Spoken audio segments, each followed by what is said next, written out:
So I just want to go ahead and just introduce our panelists. We have a tremendous crew here.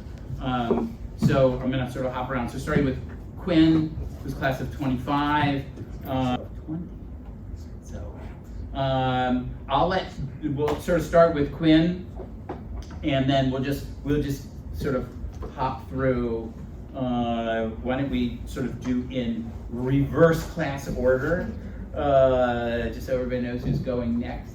And we'll start with Quinn. Just introduce yourself, where you're from. And, yeah, grab a mic that way, just so that people can hear you. Roger, if you want to turn those mics on and get them off. Hi, my name is Quinn. I'm a graduating senior in the Electrical and Computer Engineering Department and an OA leader trainer. Where are you from? Oh, I'm from Mechanicsburg, Pennsylvania, and I'll be starting a PhD program in EE next year at UPenn. Oh. Hi, I'm Sarah Danaher. I'm class of 2020. I was a co-chair of GLTC when I was here on campus. I'm originally from Dublin, Ireland, and I'm back living in Galway, where I'm the West of Ireland Programs Manager, working for University of Notre Dame Global. So we have 12 global locations, one of them is in Galway. And I'm based there working mostly with study abroad students, but doing a bit of hiking with them as well. I'm Paul Nearing. I live in Jersey City, New Jersey, but soon moving to the Boston area. I was a leader trainer and a frost trip coordinator. I also have the distinction of leading 4 different frost trips, which is a confusing thing to be able to say, but I had a couple extra years I tagged on here at Princeton. And I work as the chief of staff of a national literacy nonprofit known as Reading Partners. We work across the country, work with young learners to get them back on track and on grade level for reading. I'm Lisa Newman-Wise, and I came to Princeton having grown up abroad and now live in Asheville, North Carolina. I went into the Air Force on active duty directly from Princeton, and for the last 15 years or so I've been working at Deloitte and now lead our sustainability efforts. I'm Sarah Wingerter. I grew up in New Jersey. Here at Princeton, I was an OA leader and leader trainer and a complet major and pre-med. And I spent most of my career working as a pediatric emergency room doctor, but also interested in writing and narrative medicine, and just in the last couple of years have pivoted to go back to graduate school for writing, and I'm now teaching composition and medical humanities for undergraduates. I'm Roger Nozaki, class of 1985. I was originally from Chicago. Currently live in Rhode Island, and until last Wednesday, I was with the Barr Foundation based in Boston, which focuses on arts, climate, and education. And before that, I have a mix of experience in corporate, academic, nonprofit, and federal government roles. And I left last week to turn to consulting around social impact strategy. Hi everybody, my name is Beth Cobert. I grew up in northern Jersey and at Princeton did a bunch of outdoor action, leading freshman trips, leading a leader training trip, and teaching canoeing back when there was a gym requirement with Rick, which was super fun. I now live in Denver, Colorado, a great place if you like the outdoors. And I work for a nonprofit called the Strada Education Foundation that's focused on connecting post-secondary education and making sure that people who are pursuing whatever form of education actually enables it to realize their opportunities and potential. I'm a reformed consultant and also spent some time working in the federal government. Awesome.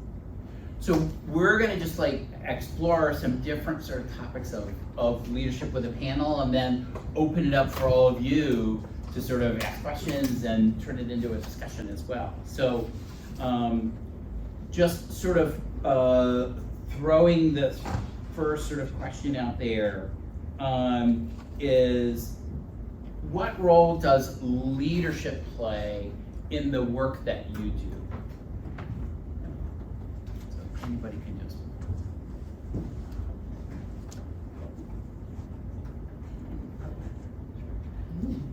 So when I graduated, I went about 6 weeks later into the Air Force, and military leadership could not really be more different than OA leadership. And it was a really fascinating and challenging experience coming into such a different style of leadership, and also coming from Princeton, which was not something I really wanted to talk about. And I discovered pretty quickly that one of the most important things I could do at that point was like early lieutenant, early 20s, getting to lead is like, that's kind of unusual, right, in your first job. And feeling really strongly that I needed to understand everything my airmen were doing, so that I wouldn't have to ask anyone to do something that I didn't know how to do myself. And I think that was something that I really learned through OA, right? Like, learn one, do one, teach one. And I think one of the things that I've learned as I was reflecting for this panel is early in my career, that was really important, right? I needed to feel like I could do everything that I was asking someone who worked for me to do. But now I can't do that anymore. And it took me a while to learn that shift in like what it meant to be a leader.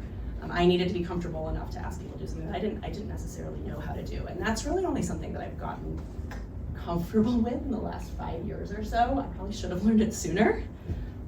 But for me, that's a really interesting, like what it means to lead at different points of your career has changed significantly. That's really fascinating. And so I'll reflect on a couple different things. When I think about leadership, I also think you have to think about it in a different context, right? Like what's the scale of what you're trying to lead? I think in all of those cases, when I think about leadership, it's not just what you're doing, it's really about how you empower other people to do something and take that initiative in the direction you want to set. And so how do you do that? And when I was in the federal government, I was in charge of the Office of Personnel Management. We have like 6,000 people and sort of responsibility for lots of personnel stuff across government. And you had to set direction in a very different way, in a way that was repeatable and clear, and you had to repeat it over and over and over and over and over again. You said the same thing over and over and over again. Sometimes heard it. So it's how do you set some clarity and then empower people to take initiative inside of that clarity. And that's very different than in your environment and you've got a group of 10 people who you actually see a lot. That's a different model. And I think one of the things you learn at OA is there's lots of different leadership models that are very contextual, as you described. Maybe one thing that I can add to that, because I relate to a lot of what both of you have said about your experience with leadership, just the idea of scale. I've attended a lot of these sessions as a participant and been really inspired by people who have been military leaders and CEOs and have had other really large-scale leadership positions. And I would say the kinds of leadership that I've done in my work have been on smaller, maybe more individualized scale in the form of like for instance, leading a team of healthcare workers in a resuscitation. Like we have a very sick child who's come into the emergency department, and the attending physician is often the one who's coordinating what's happening, and often the group of people working together haven't necessarily worked together before. And to me, that has always felt a lot like leading an OA trip. In some ways, it's like a team that has come together for a single purpose, maybe don't feel confident in what they're doing necessarily or working together as a team. So I think that's an opportunity for leadership where my OA skills have certainly served me. So I also would agree. I imagine there will be lots of common themes across this panel, but I think the way that I've often thought about leadership is a combination of vision and execution. So vision, and I'll come back to the OA connections as well, but the vision for me is being able to see clearly where you want to get to, so setting clear goals and where you ultimately want to reach. And then the execution obviously is about how to get there. And that both of these things can take very different forms based on particular context, culture, et cetera, of the organization. But when you think about those two pieces around the vision and the execution, there are also two components at a broad level of that. One is around what people often talk about is the strategic thinking or the ability to see around corners. And for me, a lot of that, I think back to kind of OA experience as well in terms of I think about what are the basic things that you just need to get prepared for and take care of in advance. And so what can you anticipate and plan for, which then allows you the space and the energy and the attention to take advantage of or adapt to things that arise. So that may be emergencies or challenges that come up that you need bandwidth to attend to, or it could be new opportunities or the creation of opportunities that you then have the ability to do because you've taken care of all the basic stuff in advance. So in my mind, that goes there's so many parallels to planning for an OA trip and think about what it means to be a leader in an OA trip. So that's kind of the vision setting planning part of it. And then there's the communicating and engaging part of it, which is how you engage the team or whoever you're responsible for in some way as a leader. So it's not about you just telling people what to do, but how are you engaging them in that process. And for this part, I think I've spent some time as an educator as well. So I often think about my leadership style as leader as educator. Because it's not, in this frame, it's not about me, it's about what's the development of the people on my team, and importantly, what's their development in the context of a team or a community. And so this clearly also has a parallel to OA. So I dug out my OA leader manual, and I may quote from this at some point, because there's some great stuff in here. And as I was looking at this over the past week, I was thinking, I could have really benefited many, many times in my career, in all my leadership roles, to go back to the basic things that are in this OA leader manual. But anyway, when you go back and look at this, there's so much that is about, at least in the 1980s version. I hope it's still there. But there's so much about your responsibility as leader to develop or facilitate the development of the potential of the people in your group.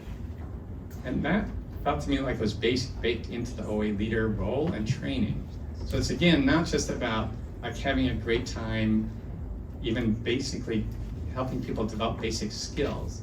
It was around helping each person on that team identify and develop their own potential. And it talks about how that looks different for every person on your team or in your group.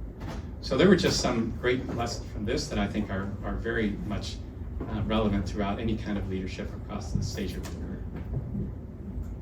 Yeah, I mean, that really resonates with me. I think of an OA trip of, you've got to have the hard skills to be able to take care of people's health and well-being, but we're not there just to take care of people's health and well-being, but we're there to do something that's more than that, and the magic of the wilderness that opens people up to transitioning, and I can totally see that in a corporate setting as well, or any kind of outside of OA setting. I used to have to run, my work study job on campus, 1 million facilitation workshops with Rick on Saturday mornings in the basement of Frist, with lots of M&Ms. And so, today I do still a ton of leader training. I run our leadership team, and so I do a ton of leader training, ton of facilitation, and I reflect a lot on things I learned in outdoor action. And I'm not going to bore you with all of the what's the takeaway, but 2 things I really have been thinking about in the last couple of years. Something that relates to what Lisa said around knowing versus not knowing. I also think there's a thing about being ready to lead. And oftentimes we are not ready to lead at the moment that we are called on to lead, or not ready to lead at the scale that Sarah's talking about too. What I'm thinking about recently is about the seriousness with which we lead and the reciprocity, what it means to be a leader. And so, there's a lot of studies that say that the relationship that you have with the person who is managing you in your work life is the kind of the biggest determinator of your happiness at work.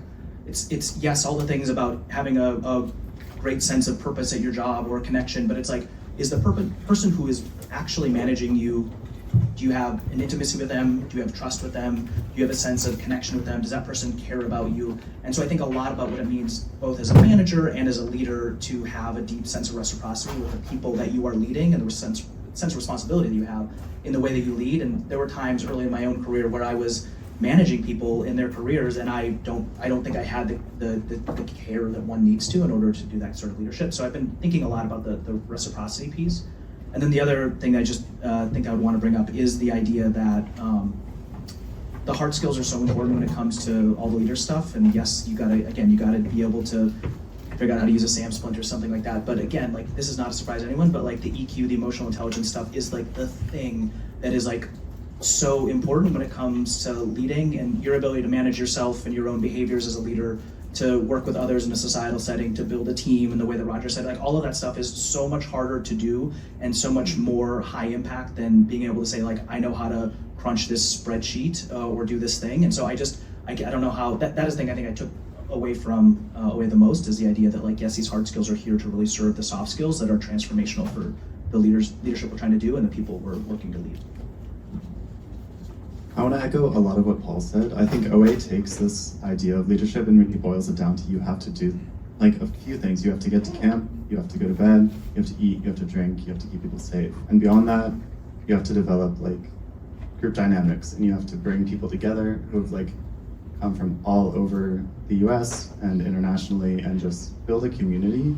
And I think that's one aspect of leadership that I've tried to emphasize while I've worked on campus is like people won't enjoy a trip and they won't enjoy like working with you if they don't have a good relationship with you, if they don't want to do the work that you're asking them to do. And so you really have to build a community before you can like ask people to do a task or help you with something. So I've taken what I've learned through OA, like you work with so many different co-leaders, you see so many people lead in so many different ways, and you have to be adaptable to like how other people lead, and also just bring people into that circle and inspire them to help you. The disadvantage of going last is I just can echo what everyone else has said. So I'm going to just snaps to everything. Beth, I think also something you said was talking about having a leadership role in your first job, and while the current role I'm in is not my first job, it is, I'm early in my career. But I think the way that I see leadership working with that is that I'm very lucky that I have a very specific context in which I am a leader, like in some ways very similar to the role of OA leader. Do you think was the most incredible thing that OA did for me was it gave me a t-shirt that said leader on the back, and I was able to, embody that role. So now I have a very clear context in which I am taking students in, getting them used to a new environment, creating community, leading them places, teaching them how to use a different bus system, navigating, things like that with them. But then also I think supporting them emotionally, acting as a conduit between the US and Ireland and all the complications that come with that, and with spending a semester somewhere abroad where everything is new to you. So a lot of leading them and having the answers to that is one area in which I feel very empowered. And then what's interesting, I suppose, in my role is I'm part of a very small team of 3 or 4 other people. So roles are ever changing and very dynamic amongst that team. I have a great boss who really leans into our strengths and knows, I think, her own weaknesses as well, and is willing to like let us step up.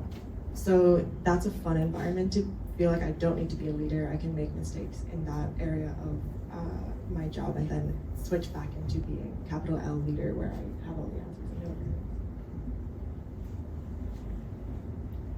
So my next question for you all is, as you've moved through all the different experiences that you've been in, we've talked a little bit about, kind of OA as sort of a foundation piece.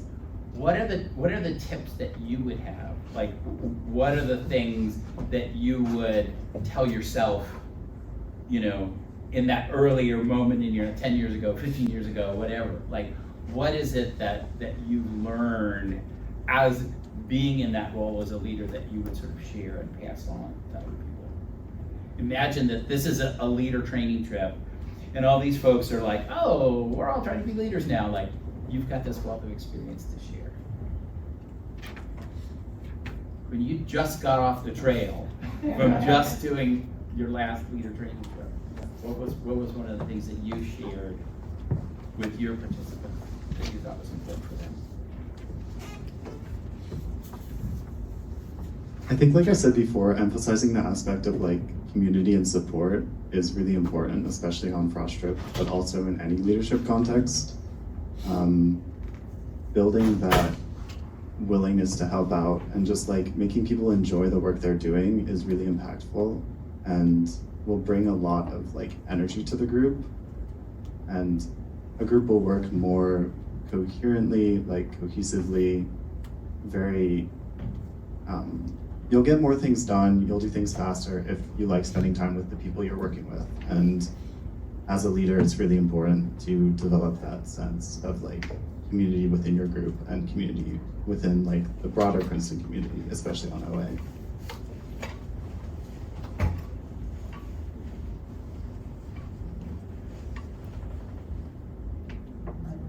I'll go so that I don't have anything. One of the lessons I've learned over time is that when you're a leader, or in a role of a leader, right, you got it on the back of your t-shirt, people often come to you and say, need to decide this right now, like right this instance. And unless you're in a hospital emergency room, or on the battlefield, that is usually not true, right? There's this great sense of urgency. And so one of the things I've learned over time is like, just because it's urgent for someone else to resolve it doesn't mean you have to resolve it right that moment. Like, take 15 seconds, take 20 minutes, don't take 2 weeks, that slows everything down. But somewhere in between there, the pressure to sort of decide this critical thing right now usually leads to bad decisions, as opposed to, let's decide it in a quick way and not dawdle. But like, this extreme sense of urgency that it's a crisis is usually not true, except for a few specific settings. And even there, I think the let us breathe for 5 seconds and think, it generally pays off. So take the time to lead the way you want to lead, not be victim of the pressures people are putting on. A couple of things that came to mind for me. I've been thinking a lot, in sort of reflecting and preparing for this, I've been thinking a lot about my own leader training trip and what my leaders did that made me want to be an OA leader and be the best OA leader that I could be, is to kind of allow yourself to be yourself in a leadership role, to sort of like not be afraid to admit when you have made a mistake, when you've done something wrong, or tell a story about like something that was a learning experience for you that other people can also grow from. So I guess what I'm saying is just bringing some authenticity to the role is something that I've tried to do in the leadership roles that I've had beyond OA. And then one other thing, and I guess I'm mentioning the things that have been sort of challenges for me throughout my career. Another one would be letting your group, whether it's your OA group that you're traveling with through on the trail, or like medical trainees, medical students, residents, allowing them to kind of learn some things for themselves about, like allowing them to sort of have the space to make some mistakes and learn from them themselves. So I guess mistakes are the theme of what I am talking about here, like not being afraid to name your own mistakes and letting your group make mistakes as well, as part of the learning. If I could build on that, one of the things, so I went to Princeton undergrad. I went to Brown for grad school. And I don't know how many people here are familiar with the open curriculum at Brown, but it was created by 2 students at Brown in the early 70s. And while I was there, and then I went out to work for Brown, but then, and one of the things I learned about the open curriculum from one of the founders, one of the creators of the open curriculum, was he said that one of their driving principles in creating the open curriculum, which has no requirements, generally speaking, was he was centering on the idea of creating the conditions where good things can happen. His language is a little more articulate, but basically they were trying to get away from a rules-based, requirement-based process and trusting in students to make the right decisions around what was right for them as students and to navigate that path.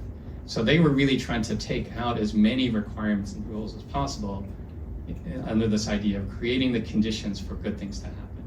So I really tried to hold that with me in my roles as a leader, and in many ways, I can count the good days as a leader as the times when I've been able to do that, and my bad days when I failed as a leader were the days when I wasn't doing that, when I was falling back to rules or directiveness or those sorts of things.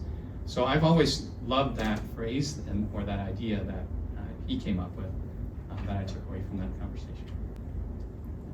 I mean, what I was going to share is similar to what both Roger and Sarah just shared, which is Jen Albinson was co-leader on first Frosh trip I ever led, and we had an amazing experience. We also had some mistakes along the way, and not in bad ways, but what we did set up, okay, well, maybe, but what I will just say, we spent some time after that trip asking for a debrief with Rick about the trip, and thinking about how do you set the conditions for where good things happen, and how do you, like, I do think there is this sense of urgency around leadership. I think there's a sense to, when leadership doesn't go well, is to move on as quickly as possible, or to hold that big L leader and say, like, I gotta know everything, I gotta move on. I do think that good things happen when leaders are self-reflective, when leaders are given, like, the ecosystem is built around leaders to reflect on individual leadership, on team build leadership, on sector leadership. And so I just think good things happen when leaders are pushing themselves to understand their leadership and to understand what it means to be part of a system of leaders. And so I just, I think how you can, and again, like, there's all this culture around how can we fail, how can we be okay with failure. I'm not necessarily saying we should do that potentially. I know there's lots of different, there's privilege that comes with failure and all those kinds of things. What I would say is that, like, the idea that leaders just lead doesn't just happen. I really do think intentional self-reflection as a leader, what it means for you, like, whether you are the kind of person, like, I almost doesn't even matter what you do. If you're like, I'm gonna sit down and write 5 goals for myself, or like, I'm gonna think about what does it mean for me to lead, like, I don't think almost any intentional self-reflection as a leader is really important. And then I think building that kind of opportunity with the teams you're a part of is also really important. So I just say you have to be action-oriented around building the success that you want and for making those good things happen.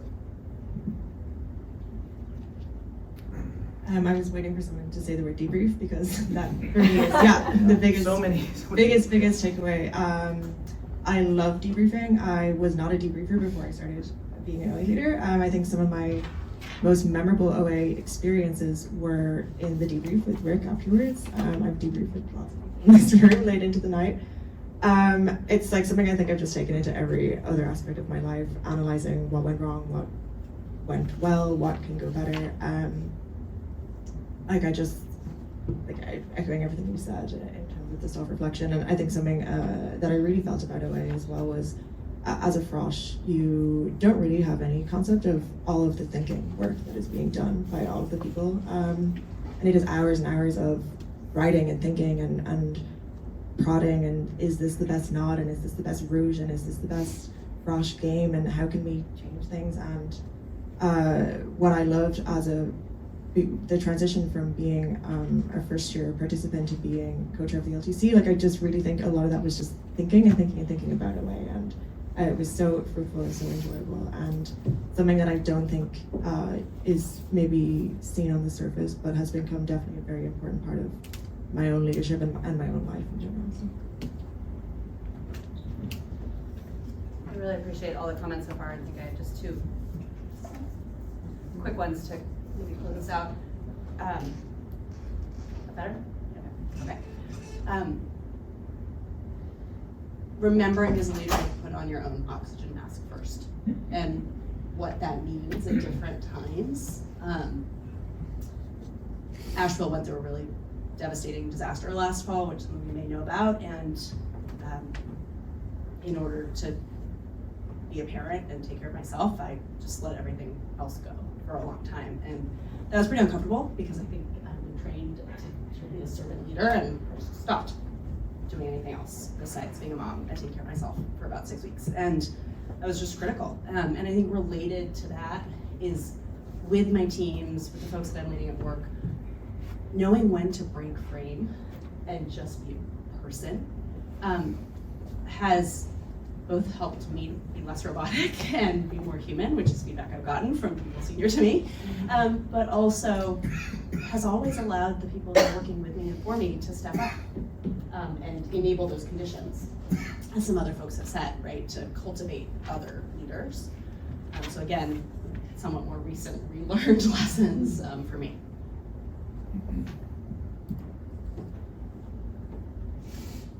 So one of the things, also sort of thinking about, outdoor action over sort of a, 50-year span is, 26,000 people have gone on a frosh trip. There, something almost 4,000 people have become OA leaders. So, that's a big boat. It's also, as part of the 50th, we spent a lot of time back in September sort of talking about, the future. And so what do you all see as, for Princeton, what should Princeton be thinking about in terms of developing leaders? Like, how does the university make that a priority for the experience that students have while they're here? OA is one vehicle for that.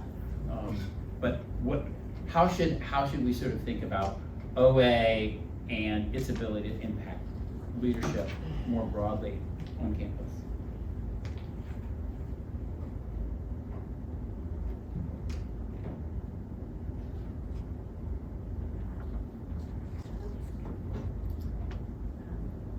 Now I think maybe more than ever, maybe it's always been important, but being able to have healthy debate with trust and authenticity and knowing that you can still come out on the other side on the same team.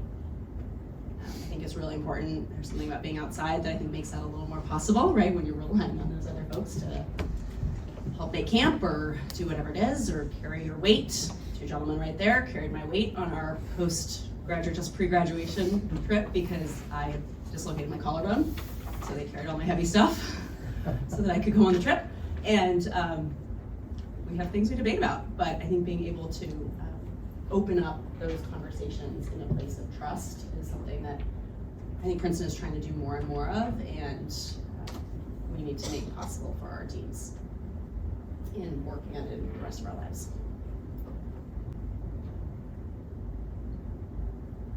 You know, something we were starting to think about as leader trainers towards the end of my time at Princeton was, how do we inspire leadership in Frosh Trip participants who aren't necessarily going to become an OA leader, but still can be a participant leader? So I know we were thinking about ways of giving small tasks, even to Frosh, I don't know if this happened, as ways of again, not everyone is going to be leading the trip. Like, there are still 3 people that are the leaders, but recognizing that there is a way of being that is leadership forward without being the person who's necessarily at the head of the trip or at the back.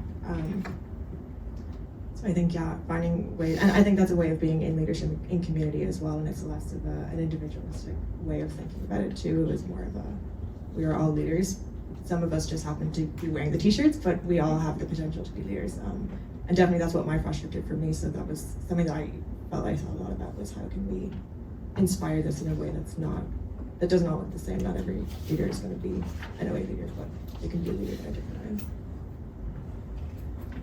Maybe I can follow. That's still not a completely formed idea, but I'll share with you what I have so far. I think a couple of things that occur to me that OA does in a way that I think the university could try to capitalize on in other ways is being inviting to people who don't have experience in like the skills that they're learning through OA. So like one of the things that I really appreciated in becoming an OA leader was that I didn't have to have a background in mountaineering or anything in order to feel like I could become an OA leader. And I think that there are certain leadership areas in universities where there are some requirements or some perceived requirements about like what somebody has to know or what background somebody has to have in order to do those things. So that might be one thing that the university could do. I'm saying this in very abstract, vague ways. But the other is, I think OA is sort of like a stealth leadership training kind of program. Like even the first year students who go on the program without the goal of learning anything and only really wanting to like meet some people in their class, come away with it feeling like they can, like they have new skills and like they are leaders in a particular way, perhaps. So I think that's something still to think about, but I think those are ways that things that could be like transferable from OA to other areas of the university. No, go. Oh, I was gonna say, for me, I think the full value contract, which like undergirds so many of like Frosh Trip and I think Princeton could do more to continue. Like I was heartened by President Gruber's like recent, article in the Atlantic and like the stance he's been taking. I think values-based leadership is really important, and it is okay to say, here's a set of values that I have. I'm unambiguous about that. We're courageous about that, and so I would want Princeton to continue to ask and expect courageous leaders to come out of Princeton that are rooted in values that it's okay. And again, to Lisa's point, that those don't have to be in conflict with one another if those values are not always coordinated with everyone else's. That's okay. But I think I would want Princeton to continue to have people who have a set of values that they're bringing into the world. And then the second one, I think, is just more experiential education and more about, like, I do think, I was looking at in Frisk, there's is it Lens, is that what the like summer programs around, there's like, the leaders and, I don't know, there's like some sort of like service program around the summer. And I was like, this is great. I'm so glad that they're sort of codifying ways to do service work during the summer for folks who potentially wouldn't otherwise be able to, if it otherwise would have gone unpaid, but it's being paid for by Princeton. And so I do think more opportunities for those early leadership opportunities that could come through OA. It'd be great to see like more internships that are in the natural world or that are in climate change or connected to the things that Princeton cares about in its that Outdoor Action is caring about in terms of the strategic plan that could somehow be funded. And so I really would love that, but just in general, I think more early leadership experiences for folks is what Princeton should focus on. Okay, you can close this out. So one thing I think about a lot in general in terms of my Princeton education, I'm sure everybody in this room thinks about this, is the privilege of a Princeton education and being privileged, and just many dimensions of that word. And so when I think about outdoor action, especially thinking about the next 50 years or whatever, I feel like it'd be, and I know Rick and the team are thinking about what many of these questions already, but thinking about privilege in the context of OA and along a few dimensions. So one is, how can we make sure that OA is truly open to the diverse range of students who are coming here? And so some of that is financial, some of it is just how much experience you've had or opportunity you've had to have these sorts of opportunities before, and what's the level of comfort coming into this sort of experience based on your background, and really thinking that through, and how to make it a fully, not just financially accessible, but a fully welcoming experience for the range of students, and making sure that this opportunity is really truly available and accessible to every student who is interested at Princeton. So I think continuing to think about those sorts of questions and what the accessibility and then what the experience actually is like for the range of students who are here. And the second piece of this, which I imagine is still a part of the conversation around OA to begin with, which I remember as being part of my experience, was around the opportunity to be outside as an equalizing experience. So I imagine that's still part of the conversation on trips or in leader training, but being out there in the woods, it really doesn't matter in many ways what your background is, what you've come in with. That's an equal playing field in so many ways. So continuing to think about that opportunity for students, again, in this context of privilege. I feel like this is such a hard place to continue to be grounded in when you're here. And it just feels like everything is supposed to be the best and perfect. And so I do feel like being out in the woods is such a reverse of that. So I feel like there's so much potential there. But I know OA already takes advantage of, but continuing to make sure that's a centerpiece of what OA does. The trouble with going last, because that was part of my idea. So first of all, I think I put stomp to everything that folks had said. I think a couple of things really resonate to me. One is this idea of, and I do think about this when I think about what campus feels like today, and back in the old days when I experienced it, this sense of like everything you do, you have to excel to the A+ level, like is the opposite of what OA does, right? You can only, like, did you get there 30 seconds faster or your destination? Like, it doesn't matter, right? And so creating the space where you don't have to, there's not some definition of the best that you can then check on your box. And as people, when they reflected about leadership, a number of people talked about debriefs and failing and how much that helps you grow. So I think creating more experiences where people can try something with some degree of familiarity. They have to do it and accomplish a shared goal, right? You can't get to camp unless the entire group gets to camp. And everybody has a different role to play in that. So how do you create those experiences where it's a shared goal? There's really not a perfect.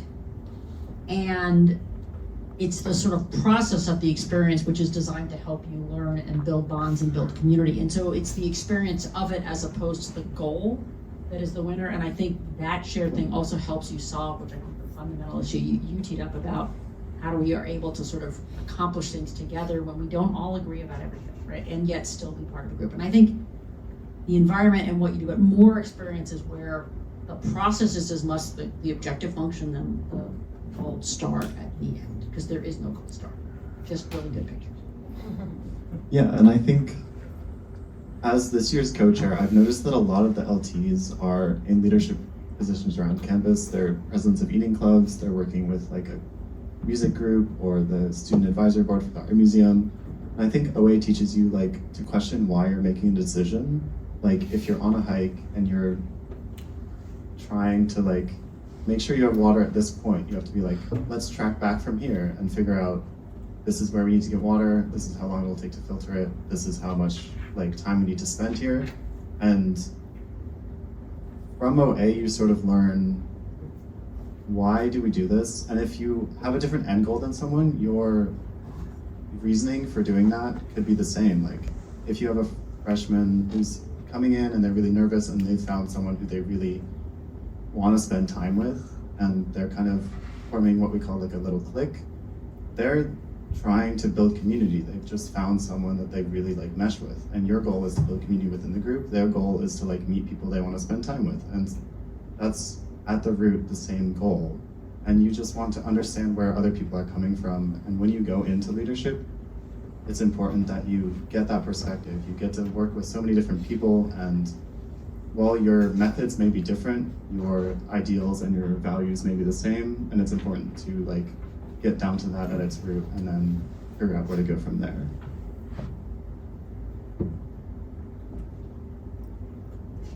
So I want to sort of throw it open to all of you on the panel here about what do you see as like one important element of successful leadership?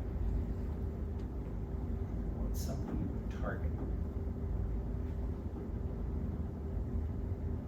I could start. I guess coming back from my LTT, something we told every single participant is just talk to your co-leader, talk to your group, like figure out what people are feeling. Just keep a thumb on like the pulse of the group, like the dynamics of the group. If one of your participants comes up to you with like, oh, I stubbed my toe, your co-leader should also know about that. So just like step aside, fill them in, make sure you're on the same page. And that's important even when you're like working as a team of more than just two, that everyone knows what's going on, everyone is in the loop who needs to be in the loop, and just be aware of what's going on around you.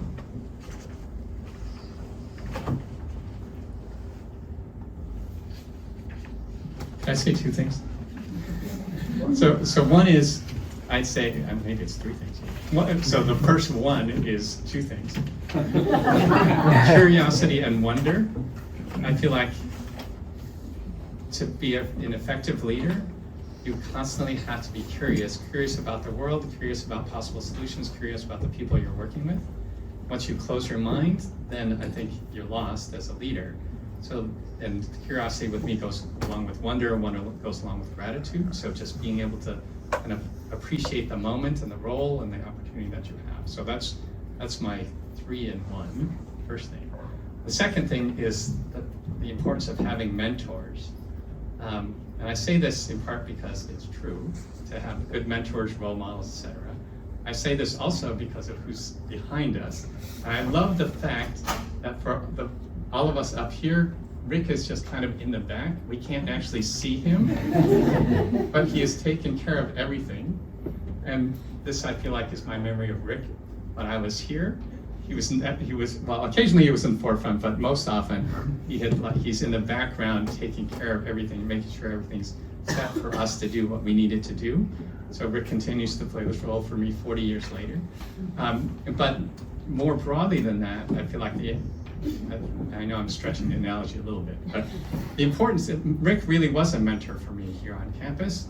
And I didn't know that word at the time. I don't know if it was never a formal thing, but I just knew of Rick as a person who cared about me and who who modeled a way of being in the world that I had a huge amount of respect for and that I looked up to and I hope to be like at some point. So I feel like we can all take some credit for how we've worked on our own leadership, but I just wanted to point out the importance, at least for me, of having that role model and mentor for what a leader could look like that I could see in action and try to understand and emulate over my career. So, and with special thanks to Rick behind us, still playing that role. Can I add on actually that? Yes.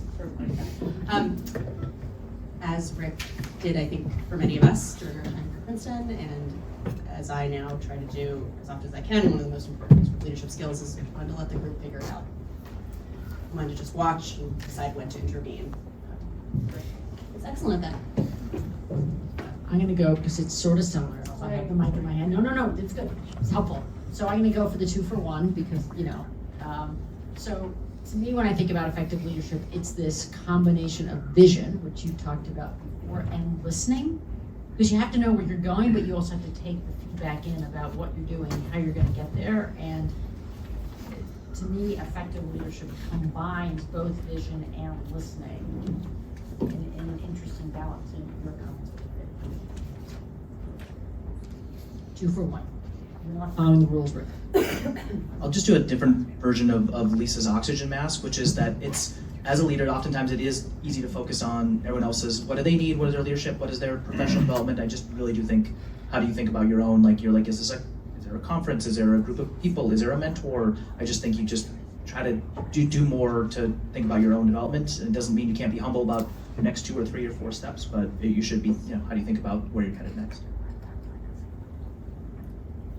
Yeah, I suppose sort of related, trying to feel when I get too comfortable, when I'm not when I'm in the safety zone within my own leadership, because it is comfortable to be there, but yeah, wanting to push out of it sometimes when, using the same principles, like I can lead myself and know when I can push myself into a more challenging zone and come back, and that's rewarding, and I think keeps it interesting as a leader too. It should be trying to always be improving. Am I the last one now? I agree with so much of what has already been said. I'm not sure how much more I can add to that. I think maybe I would come back to just something that has been mentioned a little bit earlier, which is in addition to mostly listening, maybe spending more time listening than speaking, dedicating some time to self-reflection and having that be kind of formal part of your leadership process, or at least for me, that has been helpful to kind of set aside some time to observe and reflect on my practices, set some goals, things like that. So we want to open it up to you all for either thinking about the things that you would think about in terms of what you've seen in your experiences as the elements that create successful leadership, or also if you have sort of questions or comments that you want to address to any of the panelists. So we'll just sort of open it up, free-form discussion at this point. I'm addressing it to you, Rick. I'm not panelist, but to think about OA as a 50-year institution, among all the things that we've talked about here, what's your view on how the philosophy of leadership for OA has evolved itself in that period of time? I mean, you would have been not your age when you started doing OA 50 years ago, right? And it's surely changed in 50 years. Yeah, so I mean, Beth and Keith and I were in that early sort of period, and I think we were pretty unsophisticated.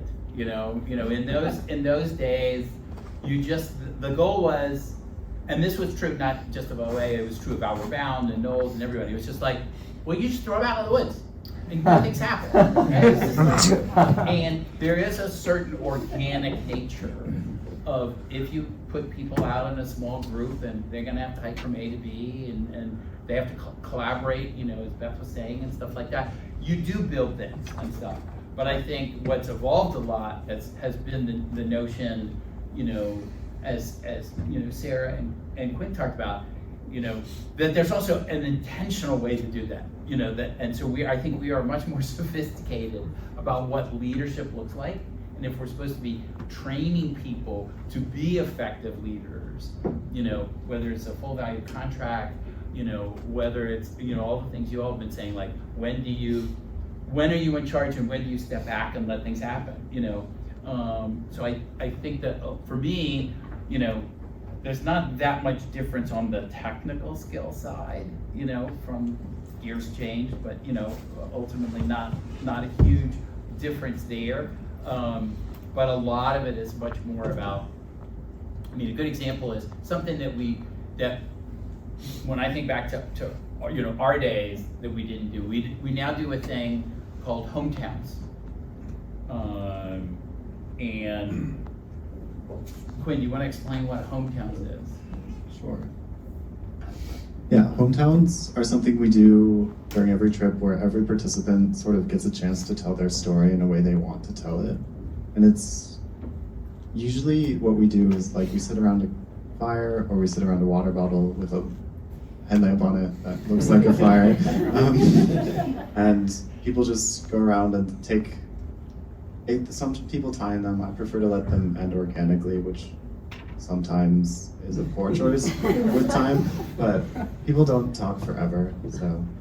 But people just sort of explain their life and like where they're from, like their experiences in a way that like they feel captures themselves the best. And it's just a way that we emphasize like everyone comes from different places, everyone has different experiences in the outdoors, everyone has different perspectives, and sometimes there are these ideas about Princeton as a place that like everyone comes from this background or everyone knows this thing, but some people may not, and that's something that I really like to emphasize on my trips. Just like tell your story the way you want to tell it, just show where you're from, and it's a really great way to get people to like know each other a little bit better.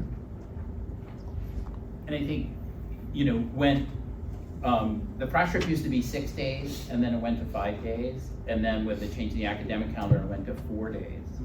And so, when all those things happen, we had to be like, okay, there's this organic sort of process that happens, but as the time shrinks, you have to be more intentional. So now, like, hometowns is something that's supposed to happen, everybody's supposed to get through it within the first 48 hours of the trip, so that you start to build that trust from people really getting to know each other, so that then you can have more deeper conversations later. So that's, I guess, part of it is this sense of, there's this organic part of it, but also leadership is also about what is the structure that really helps move things forward.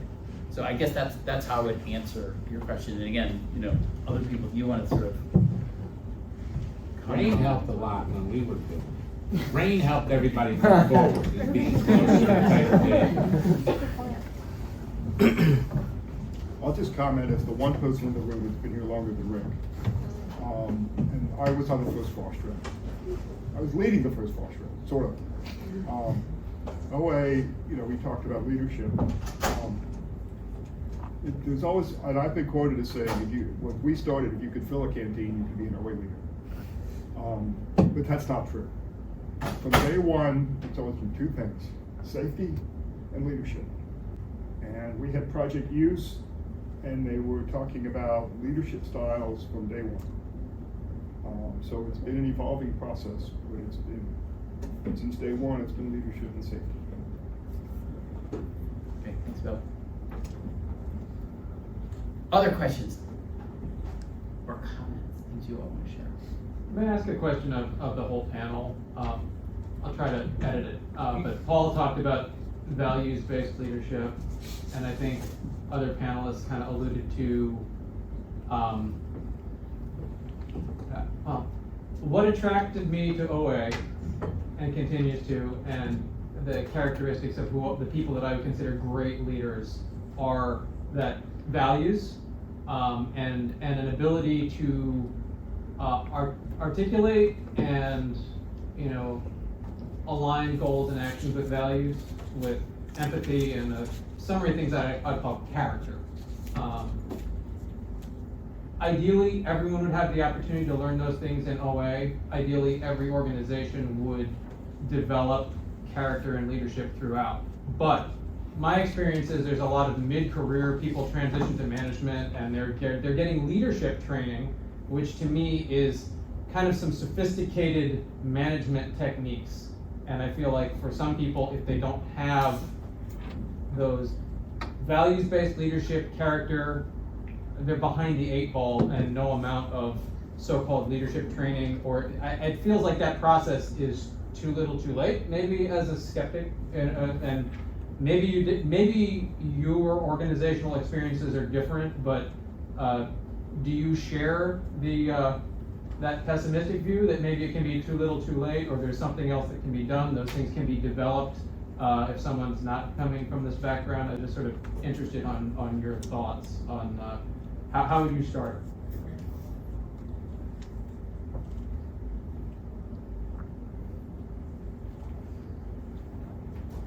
I have one thought, which is Air Force.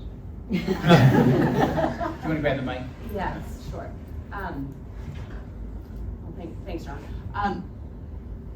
Certainly, what sorts of forums, right? Like, I think that a lot of big organizations don't necessarily go through the experiential element, right, in training, which is often so important. Like just doing it on paper, not always as successful. Simulations and all those, it matters.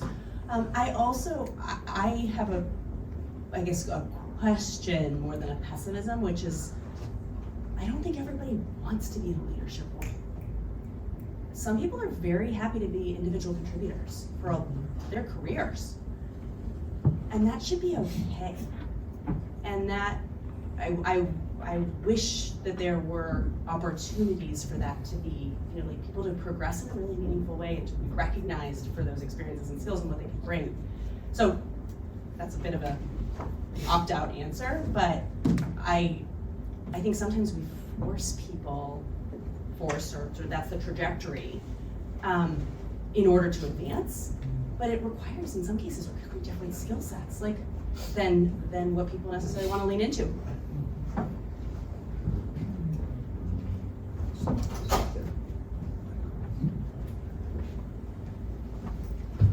hope there are other hands out there. Yeah, I'll throw one more question out there. Can I just, I understand and agree with part of your pessimism. I also feel like I've been part of, and either as a participant or a supporter, funder of programs that do the kinds of things that you described. So I think they're good programs and bad programs. I feel like the ones that are what you're describing are the ones that I think tend to focus on more the mechanics and are more transactional. But there are programs that I know of that I think are much more in-depth, more extended, more experiential, more values-based, that I think understand that some of the mechanics are easier to teach and can kind of come later, but you've got to get that foundation right. So I can understand the pessimism because I've seen some of that, but I also have some optimism because I feel like I've seen other things that have been much better. If I could follow on, is that like an adult Outward Bound, or is there anything more approachable than that? So the couple of specific examples I think of. One is I spent a number of years at GE, and it was so as a beneficiary of some GE executive development programs, and I feel like they were a mix. They were clearly not outward action, so they were very much more corporate. But I do feel like there was a lot of time spent on what are the underlying values, and it depended on which executives you're talking to and all of that. There's variation, but I felt like there was attention to what are the kind of fundamentals around what you're bringing as a person, as a leader, versus some of the more mechanical, transactional kinds of things. And then some of the fellowship programs that I've helped develop or support were, they may be a couple-year-long fellowship programs where there's some intensive experience for people. One of them, for a long time at the Barr Foundation, started with a 10-day experience in a foreign country for a group of 12 people, 12 leaders from the Boston area. So specifically, intentionally, Barr used to call it a disruptive experience. So taking them out of their ordinary day-to-day life and role and putting them in a very different context with people they had never met before, and really trying to, so it's a very different kind of thing than OA again, but I think was focused on what it meant to be in some discomfort in a very different context with people you didn't know, with attention to what that relationship building experience was as part of that program. So I'll ask a question about, I guess, leadership in the face of uncertainty. Because when you're starting a frost trip, there's very little that's set in stone other than where the bus is going to pick you up in a week. Everything that happens between those 2 points is not totally prescribed. But my sense is in the world out there that we are leading in, there is increasingly less comfort with ambiguity and increasingly more desire for certainty, even if it's artificial certainty. What does a detailed project plan look like? Or if I do X, Y, Z, when am I going to get promoted, or how am I going to be compensated? And so, as you all have been like reflecting this past week, which is fun to hear about, any thoughts around things in your OA toolkit that have helped you lead in the face of ambiguity, or get your teams comfortable with ambiguity, thrive in the face of uncertainty?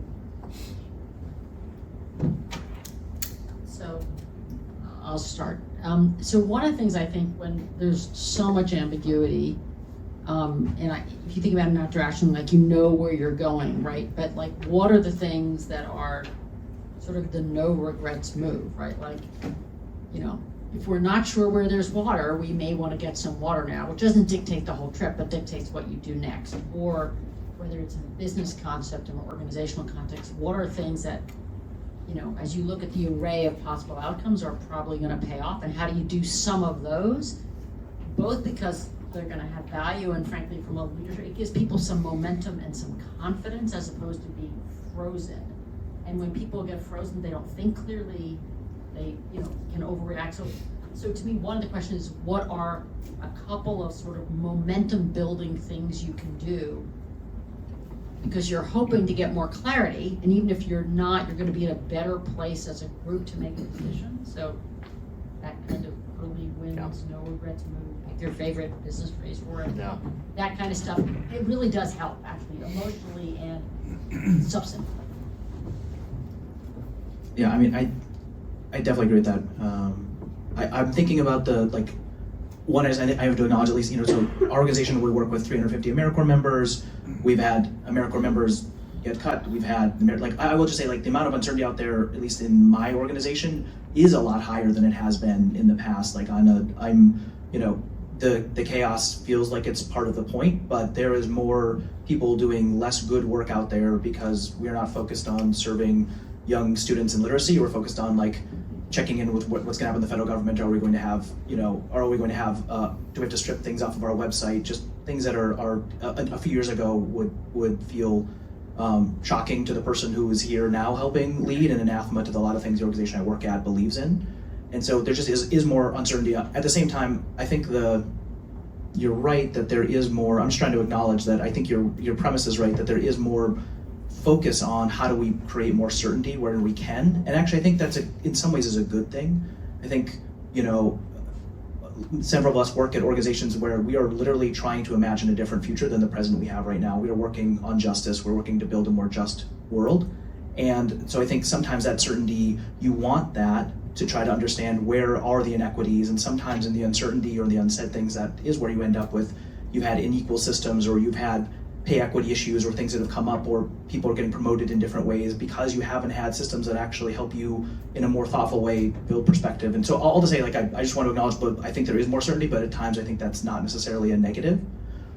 The thing that I think from a leadership perspective is, like, everything we've been talking about, you have to just do more of in times of uncertainty.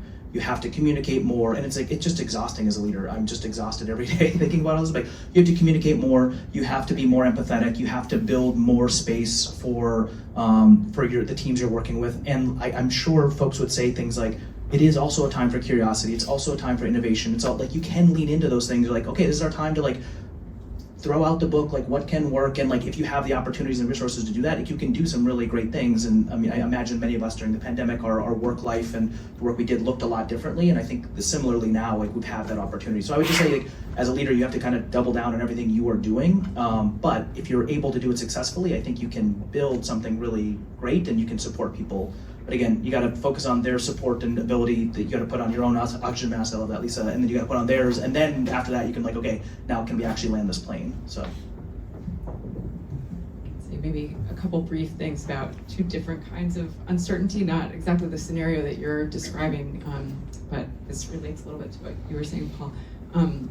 When I think about uncertainty in the medical context, I think often as part of a team in like an academic medical center where there are a lot of trainees and other personnel who are sort of rotating in and out, if there's a scenario where it's not clear what direction things are going in, I think it's helpful to like take stock of the situation with the team that you have assembled and sort of name the uncertainty. I think one thing that can be challenging is to sort of try to act like you know how things are going to go, or like what the outcome is going to be. So I think that it can be useful actually for a team, for the leader to like just name that, like, this is what we don't know, and these are the steps that we can take, or seek input from the group. Like, what are the steps that we can take to try to arrive at more clarity, or at a diagnosis here, right?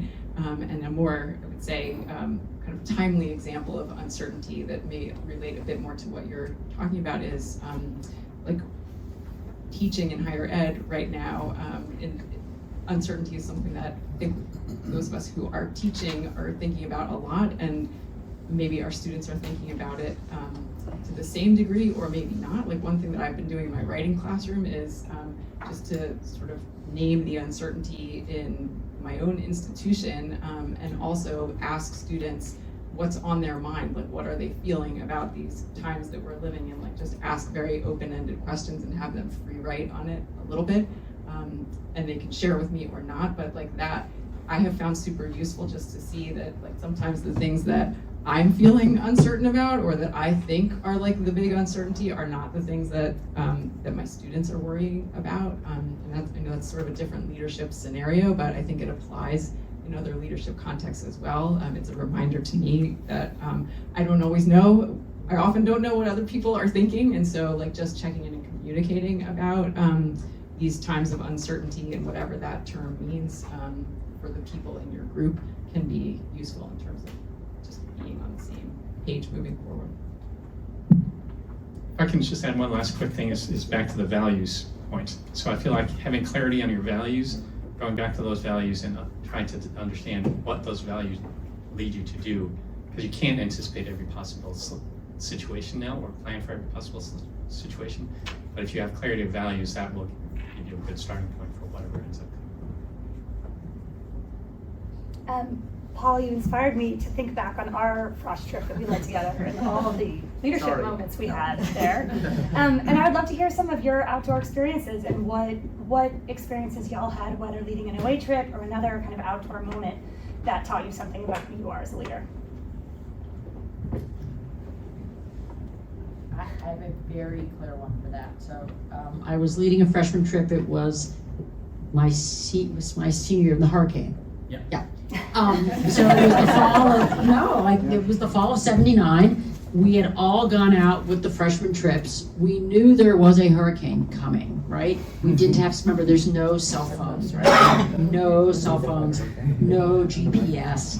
And so we went out on this trip with clear instructions about what to do if things happened. We were supposed to like pull out. So I have very vivid memories of being up near the Delaware Water Gap, with those great tarps that we had at the time that really did not do much when it was a real rainstorm. It's the middle of the night, the lightning is coming, you hear the trees falling. You're just sitting there waiting until there's enough light to hike out to the road.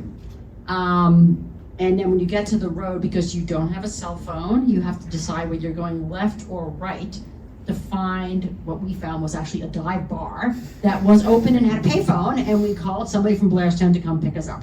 And so, but that group on that trip, of all the freshman trips I led, have been almost the most bonded, because we had been through this quite interesting experience here. There's also a tornado in Princeton at the time, like it was a mess. So we all came back to Blairstown and then went back out. Best bonding experience ever, because it came out okay.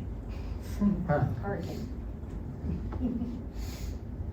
I similarly have a flashbulb moment from a frosh trip where I woke up the next morning and was missing a frosh. They were fine, everything was fine. I called Rick pretty immediately. We had a cell phone, yeah. We had a cell phone, thank goodness. I was very thankful for that. But I think that moment taught me how to laugh at myself. The story, like it was talked about, I still had to have a lot of humility and humor about that situation. But it was definitely a flashbulb moment of fear. And yeah, knowing that I had it, the backup of being able to call it.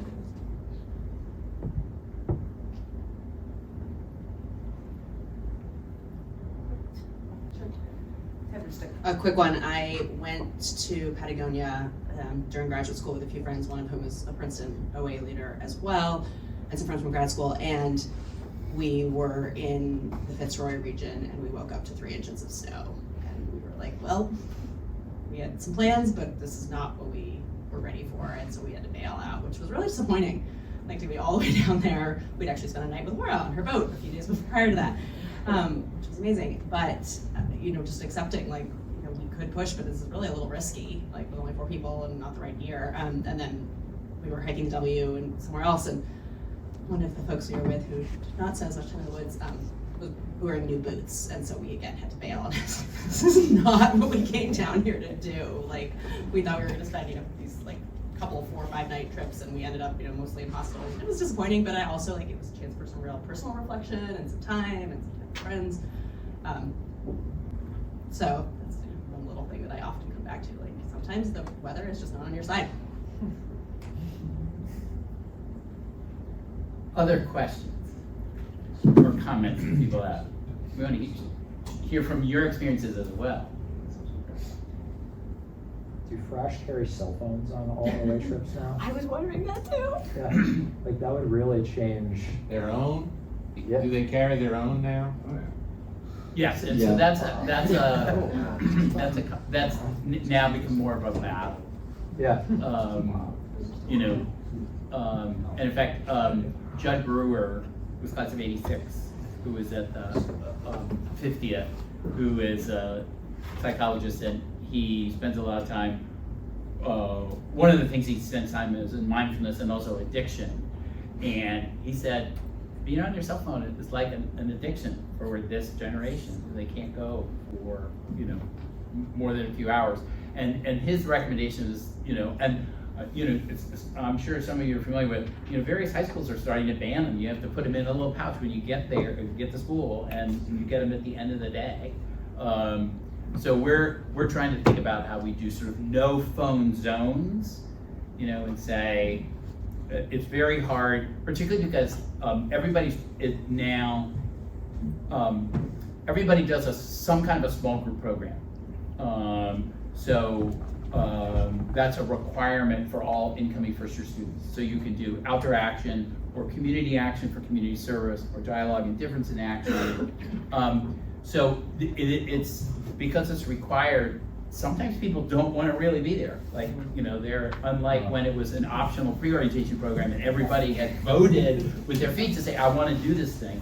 Now some of them don't want to do that. So that creates a little different dynamic in terms of saying, well, you can't have a phone.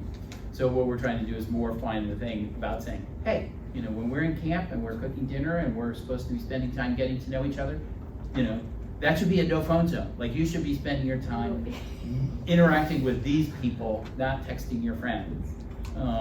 So we'll see how well that plays out. Yeah, I was going to say that. Chris. One question. What have you seen as the best ways to build resiliency both for your leaders and for participants in various programs?